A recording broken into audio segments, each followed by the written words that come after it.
Welcome to America's Cannabis Conversation, heard at americascannabisconversation.com. We're part of the W420 Radio Network, and each week we provide you with information, education, and insight into the exploding medical and recreational cannabis industry. W420radionetwork.com. Time now for the lowdown on another high-time experience. Here's 420 lifestyle correspondent Rich Walkoff. Ladies and gentlemen, the doctor is in the house. Yes, here we are at MJBiz in Las Vegas, the largest weed conference, and I'm with Dr. Lance McCarthy, who works as a board advisor for Minorities for Medical Marijuana. We hooked up last night at the get-together in town. It was off the hook, and you gave an impassioned speech about connecting people to opportunities in the marijuana industry for minorities. Give me an overview how challenging it is for people of color to get in this booming industry. The difficulty in the industry has always been the lack of access to capital. You have the skill set, been able to work in the industry, but it's always been the lack of access to capital. So with Minorities for Medical Marijuana, we try to galvanize the organization to be able to help minorities get into and sustain in the industry. Yeah. Now, who is backing you? Who's funding your projects? Good question. We have quite a bit of major corporate donors. Some of the major players, Turnleaf, Curaleaf, Hawthorne. A lot of the major players in the cannabis space are our sponsors and partners. Yeah. Is there progress being made, or is that glass ceiling thicker than ever? I think there is being slowly but surely some progress, but when you look at the comparative analysis of those who have been disproportionate on the legal system for minorities, we believe that we have to continue to make more of a significant impact as we move this agenda forward. Yeah, now is the government kind of bringing some affirmative action type programs into play to help minorities get a foothold in the industry? Good question. You know, everything is statewide because it's not federal yet. So we work with state legislators to make sure that you have social equity on those state applications. And quite honestly, a lot of the states give extra benefits by having a social equity or minority partner in their application. Mm-hmm. Are there certain states that are more receptive and more favorable, and others that you're still banging on the door to get in? Another good question. Yes, what we believe is one of the best pieces of legislation is in Illinois. In Evansville, Illinois, they were able to look at not only social equity, but also reparations from new taxes that came from marijuana and cannabis will go to reparations and assist minorities. So we believe that's one of the best pieces of legislation we've seen on a state level. And how about the flip side? How about the more challenging states? Yeah, well, you know, there's some states that are very challenging because the cost to get into entry is very difficult. And again, we're trying to incentivize by having social equity. So yes, you have the wide extreme, the benefit and those who aren't. Yeah. So do we have a percentage in the industry that minorities represent in terms of ownership of dispensaries or businesses and the like? I would say that it's less than 2% of the industry. Yeah, and you have 40% that are in prison because of cannabis. So that's a very strong variance of how we have to flip that number and be able to change the game. Yeah, now expunging criminal records for possession of marijuana, that's been the rage of late, but still the disproportionate impact on people of color remains a sticking point big time. Yes, Minorities for Medical Marijuana are very excited that we do these expungement clinics all across the country. We've done them in California, Missouri, New Jersey. So we really try to help people come out in one day and get their records expunged so they can have a second chance to get back into the marketplace. So that's kind of a legal aid opportunity? Yes. We deal with the local lawyers, legal aid, other volunteers. It's really a great event. We do about 9 to 12 on a Saturday morning. We've done everywhere from 50 to 100 people in one day. That's awesome. So, you know, you're armed with information and professional advice that goes a long way. Now, your social activism goes beyond this realm, and you shared with me last night about your involvement with the George Floyd's family. Yes, sir. And you got to tell me more about that and tell our listeners in America's Cannabis Conversation. Yeah, I've been an activist in economic development for years. It actually started with the Urban League. I was the president of the Urban League in Orlando. Then I went to Ferguson. I was able to create an economic development platform in Ferguson. And most recently, the George Floyd Foundation. I've been appointed the economic advisor to be able to help create the program, social economic justice, technology and youth, as well as workforce and entrepreneurship. And how has that been going? How are you being received? And you talked about corporate funding for M4MM, Minorities for Medical Marijuana. How about in the George Floyd family pursuits? Yes, well, the name is very recognized. What we're doing these first 60 days is making brand awareness. People know the name, but now we're making the industry understand what we're doing. And then from there, we'll be able to create partnerships and create funding. Yeah. Now, how long has M4MM been around, and how's the growth going? Great. It's been around a little bit over 5 years, 33 states across the country, 3 countries. Have won numerous awards, the top 100 in diversity, the top 100 in cannabis, featured in Forbes magazine for our boot camps, helping minorities get into the play. We've had significant growth from 5 years. Well, that's great. But interesting double-edged sword. You talk about the disproportionate punishment of minorities for cannabis possession or sale and the lack of opportunities to get in the industry. You're getting it at both ends. Yes, sir. It is a dichotomy, but we know that it's significant. We know this industry is not going anywhere. We want to make sure that we have impact for minorities from all levels, from growing, dispensaries, distribution, the whole gamut. Okay, so where do you bring your message? I mean, here at MJBizCon in Las Vegas, you have the absolute biggest in the industry worldwide. So how do you get it out other than looking so dapper? We got to take some photos to show everybody this man's like GQ City. Yes, we do conferences all across the country. We go to the national cannabis conferences. We go into states and do state conferences. We do quite a bit. We have, again, 33 chapter leaders around the country. We do a lot of online education, so we get the word out. Yeah. Now, are you optimistic that progress is going to accelerate, or perhaps are you feeling as though there is just a lot of headwinds? No, I think we're going to make continuously impact and continue to grow. We can't go anywhere but up. We constantly get momentum with large corporations and small corporations, so we're making significant impact. Yeah, and last night we heard from Naomi Tosh, the daughter of the late, great reggae man Peter Tosh, Yes. And she's an advocate. But share a little bit about her story and her involvement. Yes, so we're working with her because, of course, her father was an advocate of cannabis way back in the day. And so having the legacy of her being able to continue with her father's footsteps and partnering with us gives a strong history and legacy as we move this agenda forward. It seems like getting celebrities and influencers to join the fight seems critical. So tell me, have you been successful in that, and who are you chasing down to, raise the flag? Yeah, there are some significant impact in the celebrity realm. Al Harrington, who was a former NBA player, just partnered with Allen Iverson. They released a strand about 2 weeks ago. Chris Webber is creating a $50 million fund to help minorities in the cannabis space in Detroit.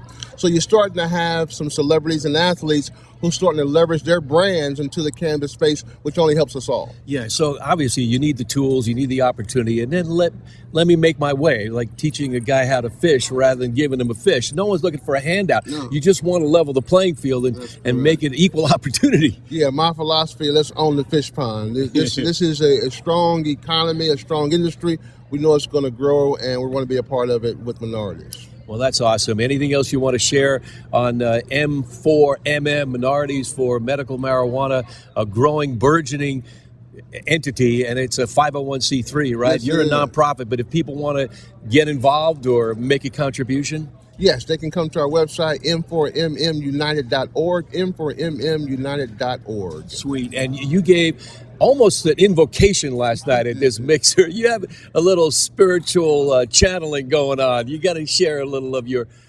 message. Yes, sir. Well, I'm one of the few faith-based economists in the country, and so anytime I'm in front of an audience, I want to be able to share spirituality and know that God leads us where we need to go. And I was very fortunate to have a couple minutes last night to do that. Well, it was awesome to hear you and catch up today and give our audience a chance to get to know you. Dr. Lance McCarthy here at MJBizCon. Rich Walkoff at America's Cannabis Conversation. We're having a blast and doing good deeds on the W420 Radio Network.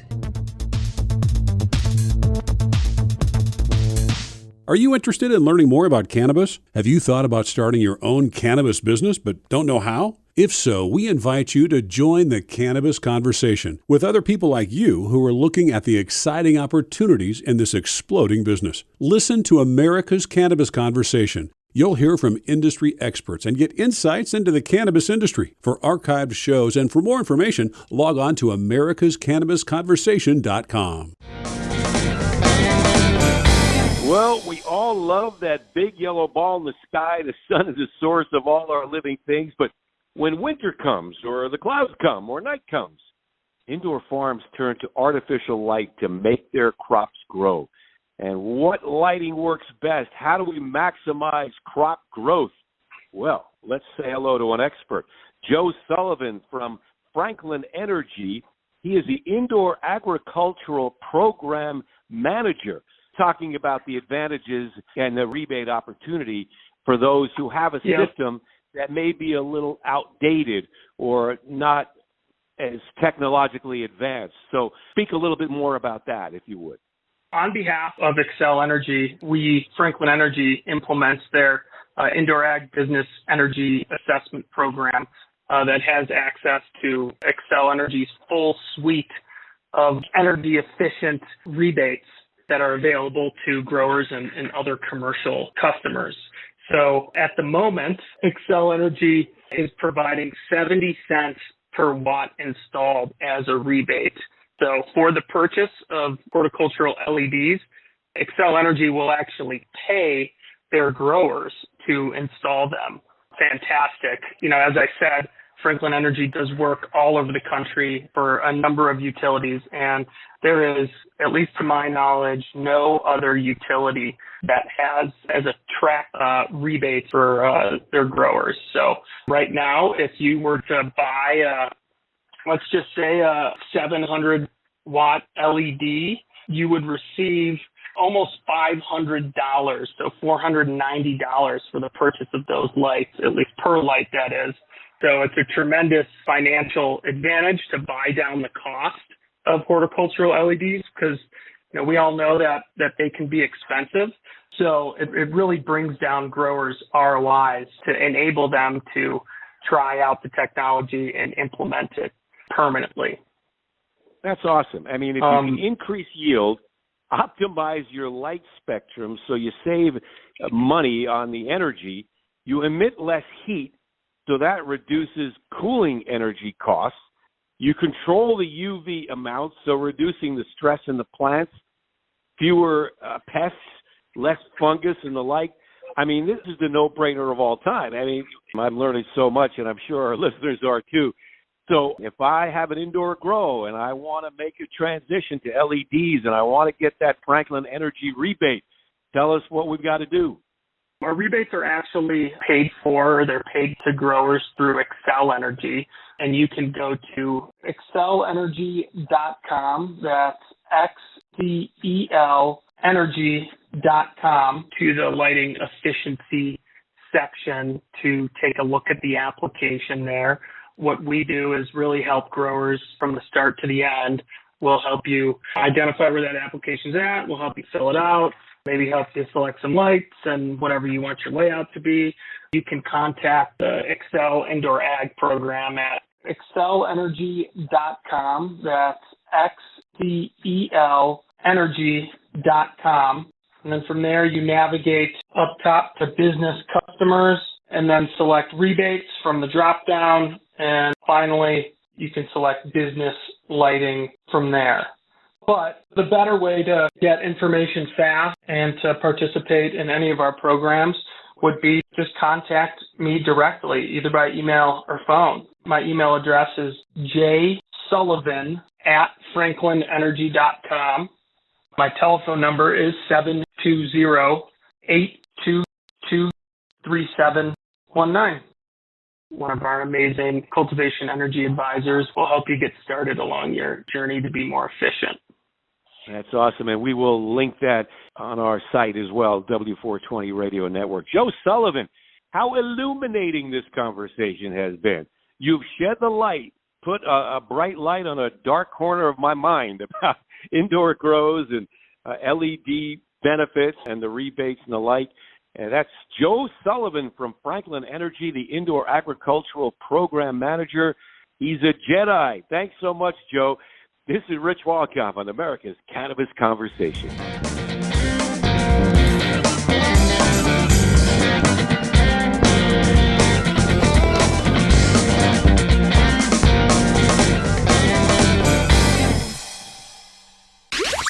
It's time for Women in Cannabis on America's Cannabis Conversation, part of the W420 Radio Network. Didn't you get the memo? Here's Chase Roberts. Welcome back to the conversation. This is Chase Roberts, Women in Cannabis correspondent for the W420 Radio Network. It is a pleasure to introduce Jenel Stelton-Holtmeier. She's the Editorial Director of New Business Initiatives and Data at the Marijuana Business Daily. As mentioned in our part one of this two-part series, the third edition of the Women and Minorities in Cannabis Industry Report that was produced and researched by the team at MJBiz Daily came out in late 2021 and contains many interesting findings. And today we're going to be digging a little deeper. Jenel, welcome back. It's a pleasure to have you here again. Thanks for having me back again. As mentioned in part one, the third edition of Women and Minorities in the Cannabis Industry Report that was produced and researched by the team at MJBiz Daily came out. What do you feel is behind some of the numbers that have been found within the research you guys conducted? Oh, there are so many things, but I think the number one thing is really the carry through of financing and funding that is so difficult for women and minorities to get access to these already established networks. And a lot of them just don't have a lot of their own money to tap into, or family members with extra money to tap into. This is a lot of people who are have been in the legacy market, are looking for ways to get in, and it's an expensive endeavor. It really is. And some of the points with the expenses that the average Joe might not realize is not only the cost of licensing, but getting property rentals to even rent space. A lot of landlords don't want to rent to these kind of industries. And then on top of that, I mean, it's in your document, you guys found it could cost up to $500,000 to just get started in the industry. And honestly, in some markets can be way higher than that. It's, as you said, a lot of landlords really are hesitant. It's getting a little bit better in some of the markets, but they're really hesitant in part because of the continued federal illegality of the product. And then states and cities have put so many limits on where the real estate can even be. So it's highly competitive for for operators to find space and be the person who can lock it in at a reasonable price. And then there's all the retrofitting that you have to do, because let's face it, there aren't a lot of cannabis businesses, whether retail or cultivation, that exist right now. Yeah, or pre-designated buildings that are up to speed. I think also people that get in the industry don't realize how much water, power, all of that is going to cost up front. And the truth of the matter is, it is trying to break into the old boys club. You know, it can be a huge barrier. Traditionally, financial networks are dominated by older white men. And it's just a matter of trying to find the capital. And then there are social influences that come with that as well. One thing in my conversations with people in the industry, particularly on the investing side, is men come in with this idea of, you know, this is fun, this is our dream, this is great. Women come in with a plan. Yeah. And so you've got the people, the minorities who people of color who are coming in as well with trying to, it's like, oh, I just have to keep this formal so you don't have all of these biases against me to start with. Right. And you know what, I did want to talk about this bias of the disproportionate number of alleged minorities, I don't even like that word, to be honest, of people that are not allowed into the industry, and then also are the ones serving time still for infractions with cannabis. Absolutely. And that's one of the big challenges with the industry right now and with federal legalization. What we're seeing is a disconnect between how do we properly account and provide reparations for the people who were inordinately damaged and hurt by the war on drugs over the last several decades. And part of that has to do with, how do we deal with the people who are in prison right now for low-level, nonviolent drug crimes? Yeah, you guys pointed out in your report that people who identify as Black or African American accounted for 26.1 of all drug-related arrests in 2019, which is just insane. But because at the same time, that demographic accounts for only 13.1% of the US population. Mm-hmm. So it is incredibly askew. And what are your personal thoughts, if I may ask, about expunging records or moving that forward? Oh, I think there are so many problems personally with the current criminal justice system to begin with, that I think particularly for those nonviolent crimes, nonviolent crimes that are now legal, even if they weren't legal back then, I think absolutely there should be an expungement of the records. It just doesn't make sense to continue with what we've had. Absolutely. It holds up so many processes. It holds so many people back. It really is unjust. And it's fully enveloped in the whole, from, the detaining to the being able to invest, to the being able to get the financial resources, to being allowed in the industry. And with that, we're starting to see some states move away from this, but there's still the historical element of people with felony convictions, which felony by definition is established by individual states. There's no consistent definition of that. And so when you get into that, it's really difficult to figure out who can or cannot even participate at any level in this brand new opportunity.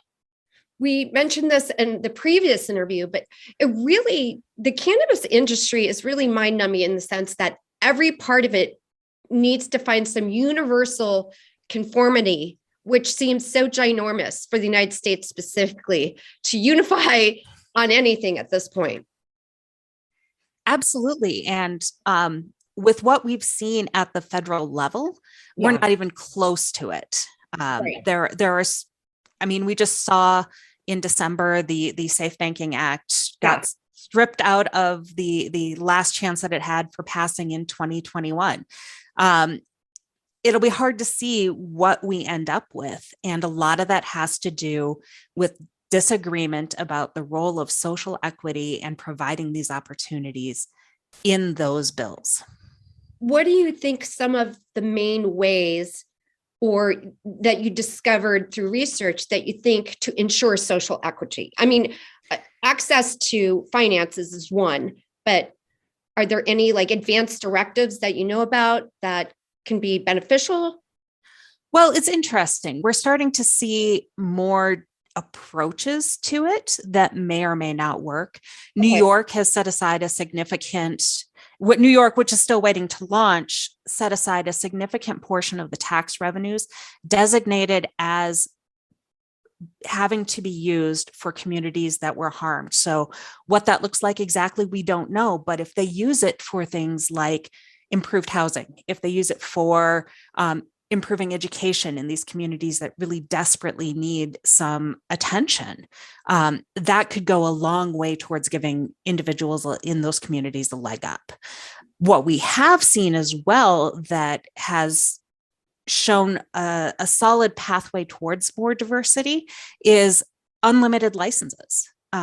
Because that keeps going back to the funding element, that keeps the cost of the licensing lower because there's less competition on that level. So in Oregon, we see a fair amount of diversity because there are no limits on how many licenses can be issued. So it's not this, only the people with the most money can actually get the licenses. Now, besides Oregon, I hate to, do you know other states that have that kind of openness, or is that the only one? Oklahoma. Oklahoma has kind of been the dark horse in the cannabis industry. Nobody expected its medical program to explode like it did. It has the largest per capita participation rate in the medical registry, at 5% of the population having signed up for medical cards. And so to get into the industry, to access this opportunity is so much easier there. And you're seeing a lot more people being able to compete and navigate and figure out how they can play a role. Which is really important. I mean, let's just get back to the fact that this whole industry really has been restarted 30, 40 years ago because people needed access to marijuana, which they considered medicine. Absolutely. And you hear it time and time again. I did an interview with Jeanette Ward-Horton not that long ago about her program, which is New Project, which helps to fund Black and Brown communities in the cannabis industry or cannabis adjacent industries. And one of the things that she highlighted was how she got in wasn't necessarily about the medicine, but really when she got in there, she understood and developed this massive passion for how this is a medicine. Yeah. And slowly as time goes on, hopefully it will become more universal in a concept that, it can in fact treat many things. I know also in the beginning, a lot of doctors were really hesitant to attach their name to coming out saying, hey, this is definitively good. This definitively helps this. I think there's still struggle in the industry with that a little bit. Do you find that as well, in your own opinion? Absolutely. And part of that is that because of the limitations at the federal level, research has been so restricted. Until recently, only one source of cannabis could be used for official research that received any federal funding, and that was the University of Mississippi. And what they've found recently is that the strains that were being provided by the University of Mississippi have very little in common with what's commercially available. Oh, wow. Wow. That's really concerning. And absolutely. Do you know why the University of Mississippi was the only one to receive that kind of federal funding? It was, I don't have the full history on that, unfortunately, in front of me. No, but just something for listeners to consider, that, the research isn't there. Therefore, the credibility sometimes can't be attached to it. And but that is improving. We are seeing more outfits being licensed by the DEA to provide materials for research, and that's manufacturers and growers, so that better research with more backing, with more applicable product, with more realistic product available, so that we can get real research on what's being done. And I'm going to take us a little off topic, but there has been rumors of the DEA actually investing in cannabis. Have you heard this? I've heard rumors. I have no confirmation of anything whatsoever. I don't as well, but I was just curious to see if you had even heard anything about that. What I have heard, like I said, is the licensing. They are licensing manufacturers to be able to provide materials to research labs. Yeah. And moving forward with your research for 2022, what are the reports you're going to be focusing on this year? And what can our listeners look forward to as far as data that's going to be coming out? Well, every year we publish our marijuana business fact book, and that will be coming out in April. And that really gets into the state of the industry right now across sectors and across states, to provide really anyone who's looking to get into the industry, more details on what the markets look like and what the competition looks like, but is also useful for people who are in the industry to really benchmark themselves against their competition in those different states. In addition, we are going to be moving the Women and Minorities report up into an annual cycle as opposed to a 2-year cycle. So you'll be able to see that again. Great. Plus, we will continue to see where data is available and needed. As our audience reaches out to us, we look for ways to really incorporate more of the data that and really provide more of the data that the industry needs. Yeah. And if our listeners work for a company that want to provide data to you for any consideration, is there some page they should go to or email they should submit information to? The easiest way to reach out to us is just to email editorial@mjbizdaily.com. So easy and effective. Jenel, our time is already up. I want to thank you again for being here. I hope to have you back when in April, when the other findings come out. And for our listeners, if you missed any of this great interview, part 2 and part 1 with Jenel Stelton-Holtmeier, you can go to W420 Radio Network and click on the archive section. Thanks for listening.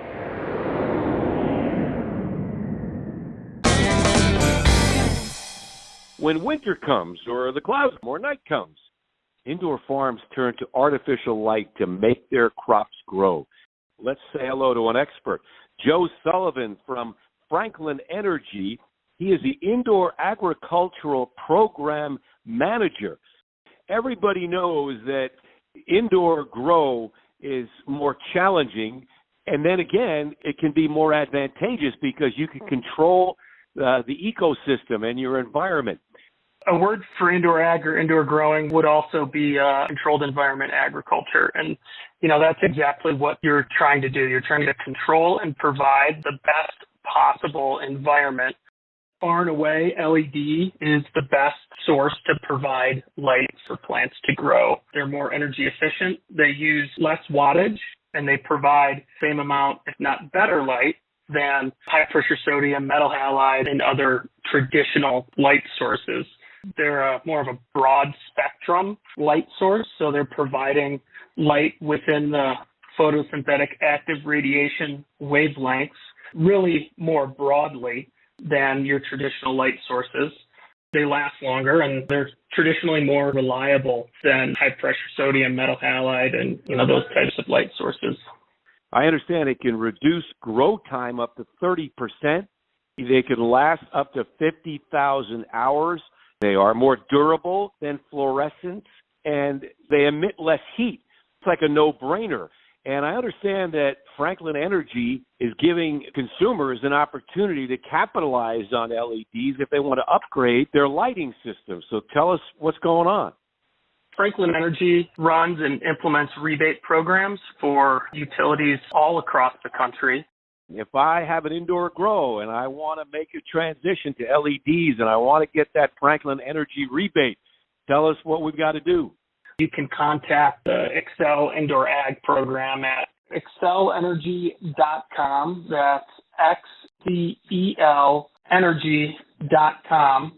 And then from there, you navigate up top to business customers and then select rebates from the drop down. And finally, you can select business lighting from there. My email address is jsullivan@franklinenergy.com. Telephone number is 720-822-3719. One of our amazing cultivation energy advisors will help you get started along your journey to be more efficient. Joe Sullivan from Franklin Energy, the Indoor Agricultural Program Manager. Thanks so much, Joe. This is Rich Walkamp on America's Cannabis Conversation.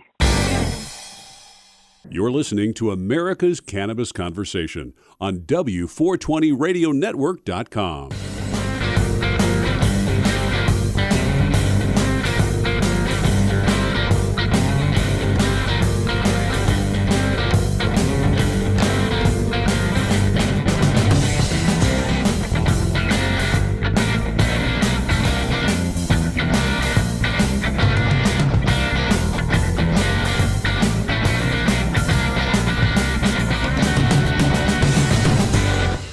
America's newest and fastest growing cannabis-focused radio network is expanding across the country and looking to add to our sales and marketing team. America's Cannabis Conversation offers listeners insight and information on the exploding world of cannabis. It also gives advertisers the opportunity to reach a hyper-targeted audience, literally neighborhood by neighborhood, in markets all across the country. We're looking for a few motivated individuals that want to essentially run their own local business. To learn more about this exciting opportunity or to apply, visit americascannabisconversation.com.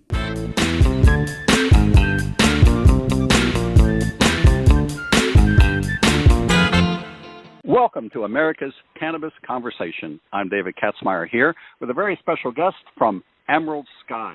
We're going to talk about some of the edibles that they offer and the story about how the company began. First, let me read a little bit from their website at emeraldskyedibles.com. Cannabis-infused edibles that go further. Emerald Sky is well known for its delicious, all-natural cannabis-infused edibles. We don't allow artificial colors or flavors in any of our products, and each and every bite is 100% pesticide-free. We are located in 400 dispensaries throughout California. Our candy-making experience dates back to 1989. We started our cannabis-infused brand in 2018 and have 5 exceptionally unique product lines that cover nearly every category of confection sold in America today. Epitomizing a lip-smacking adventure in every single bite, Emerald Sky is truly unique. And here to talk about it is Emerald Sky founder, Josh Taylor. Josh, welcome to America's Cannabis Conversation. Thank you so very much. I'm honored and delighted to be here. Thank you. Well, we're glad to hear you, to talk to you, because I think you have an interesting story and an interesting success. Apparently, people like the products that you have. I want to talk a little bit about them. I mean, because I see that you offer gummies, hard fruit drops, licorice, peanut butter cups, cream-filled chocolate cookies, vegan gummies, and you do wholesale. So I want to get into a little bit about that because I'm mighty curious about them. But first, Josh, wondered if you could tell us a little bit about your story, about how the company got started. I think our listeners would like to learn a little bit about that. So tell me, Josh, how did it come about? Sure. So I've been in the candy business, candy and confections, for a very long time, for most of my career. I started making chocolate bars back in 1990 and placed the first chocolate bars ever into Whole Foods back in 1991. And I made the first organic chocolate bars in America in 1993. And so I've had a long career making chocolates and gummies, hard candies, licorice, all kinds of confection products, breath mints, chewing gum. It's been an industry that I've enjoyed and have had good success in. And back in 2016, I decided to go to a cannabis trade show that was taking place in Oakland. And I walked around the show and saw a few edibles brands, a few flower and other types of cannabis brands. But I thought the edibles of that trade show was very understated. There wasn't much there, and what was there wasn't well conceived, wasn't well packaged, and it didn't seem like it was well organized as a brand. So I thought this would be a very interesting industry to go into because it seemed so young and so new. Now, the tricky part that came about through researching entering this category, this class of trade, was the infusion. So I have a co-founder, Nathan Weiss, who's in the factory today manufacturing peanut butter cups and gummies. And we spent 2 years together doing all different types of R&D styles and methodologies and techniques because our goal was to create the most accurate cannabis infusion edibles company in the world. And so we researched a lot of very unique equipment, and we developed a new process that is now patent pending at the U.S. Patent and Trademark Office. And we have succeeded in our goal of creating the world's most successful and precise infusion company. There's been a very, very interesting challenge that we were faced with, that plus all the compliance regulations from the state of California that, of course, that we comply with. And now we are in our 31st consecutive month of passing what we call third-party lab trials. So every batch of edibles product in the California that is produced by every single company must be sent out for third-party lab trials. And we are the only cannabis company in the state. Out of about 200 of them, we're the only company that never has any fails. So we're very proud of our accomplishment, and we're proud of how people enjoy our products as a result of what we do. So we're pleased to where we've gotten to today. Well, apparently consumers appreciate the professionalism that you're bringing into this because they're consuming your product. You know, a lot of people in the gold rush of legalization that we've been on riding this wave is a lot of people go into being manufacturing products and creating edibles and becoming chocolatiers because they wanted to sell cannabis. But you already had experience in the fields of production. And so you are a producer who came to cannabis rather than somebody who wanted to sell cannabis and decided, well, I'm going to become a producer to do it right now. So you're not a Johnny-come-lately, and that professionalism is what produces your results. It's amazing how quickly your company took off. You can only do that with very successful sales. So apparently people like your products. Now, what part of the market are you appealing to? How do you distribute your products to the public? We distribute them via a distributorship that we do not own, but we are one of their 40 or 50 brands. And they are called Nabis, N-A-B like boy, I-S, Nabis Distribution. And they carry our product from their storage facilities into all our accounts. So we go out there to these accounts, our extensive sales team, we write orders and we submit them, and then our distributor, who has the 60 or so vehicles, delivers them around the state within 48 hours. Well, Josh, tell me, there's many ways to consume cannabis products. Of course, there's smoking, there's vaping, there's various types of tinctures and CBDs and everything like this, but clearly we have found a big demand for edibles. Why do people like edibles so much? I think that some people, there's no question that there are many people who just do not want to put smoke into their lungs, hands down. They don't want to even put vapes into their lungs. I've known people who've experienced some injury from those methodologies. Edibles provides a much more, in a sense, a user-friendly, less intrusive way of experiencing the benefits of THC, because you don't have to have anything entering your air passages. There are just people who do not like that. And I think in an older demographic, that older demographic prefers edibles for the same reason. Maybe they smoked when they were younger, now they're 50, they're 60, they're 70, and they surely do not want to be inhaling things. A wide acceptance that way. And the effects are different too, are they not? That is correct. They take quite a bit longer to feel, so you want to plan it when you're going to consume an edible, but then the effects can last for many more hours than by smoking or inhaling a vape. Yes. If you take an edible, say an hour before sleep, and it starts to kick in, it endures, and you can get very profound sleep from an edible an hour and a half before bed. And you produce an array of different ways of taking your product, from gummies to drops and licorice and peanut butter cups and chocolate cookies and gummies and everything like that. Indeed, I see that there are a lot of stores that carry your product, and people can find store locators that carry Emerald Sky products and they can look in the stores for the products with that beautiful green logo that you have just by clicking on the store locator and seeing a map of where they can find your products. So tell me, correct. did you have to, other than California is very regulated these days, and you have consistently passed the high standards of California and never faltered.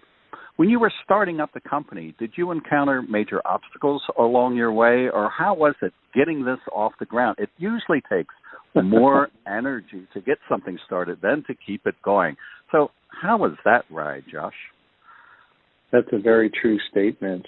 Drafting the original SOPs, the standard operating procedures of Emerald Sky, to the acceptance of the state of California was a many months long process with 3 people almost full-time involved, numerous reiterations required by the state of California. And getting that done was a bear. But now that it's done, we only have to visit it once a year, see if there are any minor tweaks that we do. So you're exactly right. Getting started is harder than maintaining. So what are your outlook for the future? Are you going to continue with your lines? Are you looking to develop any new products? Or how's your plan for maybe the next 5 years? Yeah, that's a good question. We are now now that we've accomplished most of our goals in the state of California, the most competitive state, we are beginning to look at the other states. We are speaking to some investment firms who typically invest in cannabis and looking at the idea of raising capital, bringing on partners to expand into, Illinois, Oklahoma, Massachusetts, Colorado, Washington, et cetera, et cetera. There are plenty of legal states to choose from, and our products are very unique, so we think we can do very well there. We're really the only peanut butter cup company, and peanut butter cups is a huge piece of our business. We've had easily 100 people come up to us at trade shows and other events and say that our peanut butter cups is the number one edible they've ever tasted, ever. We have a lot of confidence in that product. It sells well basically in every store we put it in.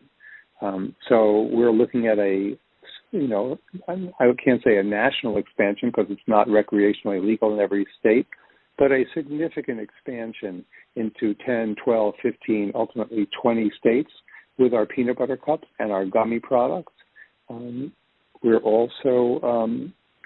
are also looking to increase our store distribution in California. There are about 800 dispensaries. Some are too small to work with for us, but there are probably another 150 to 200 that we would like to see our brand inside. And then we're also working on new products. We are in the midst of developing a sugar-free gummy, which we think will do a very nice amount of business for us. So we're always looking to grow in all the avenues that are open to us. We've even been keeping an eye on the market in Mexico, which is now legal, but there are still no permits. So we've actually have already invested in having our production lines are sitting in Mexico City waiting for regulation and licenses to be passed. So we're ready to move into that market as early as we can. Well, that would be extraordinary. And if consumers in the other states like your products as much as they do in California, you will surely find as much success there. And every state that you go in will be a unique set of rules, won't it, for your startup and their own regulations, because everything is on the state level, isn't it? The brutal part. If you're in 20 states, that means you're complying with 20 separate set of regulations. No way you do that without a couple of full-time compliance officers. There really is a lot in the backroom work of setting up a production line, getting it out to the public. This is not something for a mom-and-pop store. This is best done by a professional first who goes into cannabis second to bring the professionalism in, which is what happened here at Emerald Sky. But we sure wish you all the luck wherever you go. Folks, go out there and look for Emerald Sky products. You'll find them in your stores. Check out their site at emeraldskyedibles.com. And Josh Taylor from Emerald Sky, I sure do appreciate you coming on America's Cannabis Conversation and sharing your story with us. And my pleasure as well. I thank you, David. I always love talking about the brand, and it's a pleasure to speak with you about the brand and our background on your show. I'm David Katzmeyer here with America's Cannabis Conversation. You can hear this interview and all of our archives at W420radionetwork.com. Sun is the source of all our living things, but when winter comes or the clouds come or night comes, indoor farms turn to artificial light to make their crops grow. We're talking with Joe Sullivan from Franklin Energy. He's the Indoor Agricultural Program Manager. We're getting a lighting 101 from you, Joe. I'm learning so much. The business energy assessment that you provide to growers, no cost. Tell me more. It's a great program through Excel Energy. We have a team here in Colorado that collectively has over 20 years of experience in the cannabis industry, in the controlled environment ag industry. Excel has hired Franklin Energy to really give growers free advice on how to save energy. So we are free consultants. So we go into grow facilities and take PPFD, light intensity measurements. We measure VPD for growers. We take all environmental measurements, and then we go ahead and provide growers with a report that has recommendations for not only energy savings, but also optimizing growers' environment so they can increase yield and whatnot. So again, that's completely free. Excel Energy pays the bill for growers' free consultants. And typically it takes a couple hours. We're in and we're out. And then, we give you that really good report that is going to provide recommendations for how you can save money and help out your bottom line. We look at all cultivation equipment within the facility. So like you said, HVAC, dehumidification, airflow, and fans. We'll look at your control systems, right? And then we'll make recommendations, either how to tweak those systems to perform better now, or recommendations to potentially swap out that equipment for more efficient equipment. And on top of that, we will provide energy savings calculations for all those recommendations and estimated rebates for what you might receive by moving forward with those recommendations. On top of that, we're available to really help growers and hold their hand through the entire process of an upgrade. If I have an indoor grow and I want to make a transition to LEDs and I want to get that Franklin Energy rebate, tell us what we've got to do. You can contact the Excel Indoor Ag Program at excelenergy.com. That's XCEL energy.com. And then from there, you navigate up top to business customers and then select rebates from the drop down. And finally, you can select business lighting from there. But to get information fast, my email address is jsullivan@franklinenergy.com. Telephone number is 720-822-3719. One of our amazing cultivation energy advisors will help you get started along your journey to be more efficient. And that's Joe Sullivan from Franklin Energy, the Indoor Agricultural Program Manager. He's a Jedi. Thanks so much, Joe. This is Rich Walkoff on America's Cannabis Conversation. Thank you for taking part in America's Cannabis Conversation. To hear this show in its entirety or to hear any of our archive shows, log on to America's Cannabis Conversation.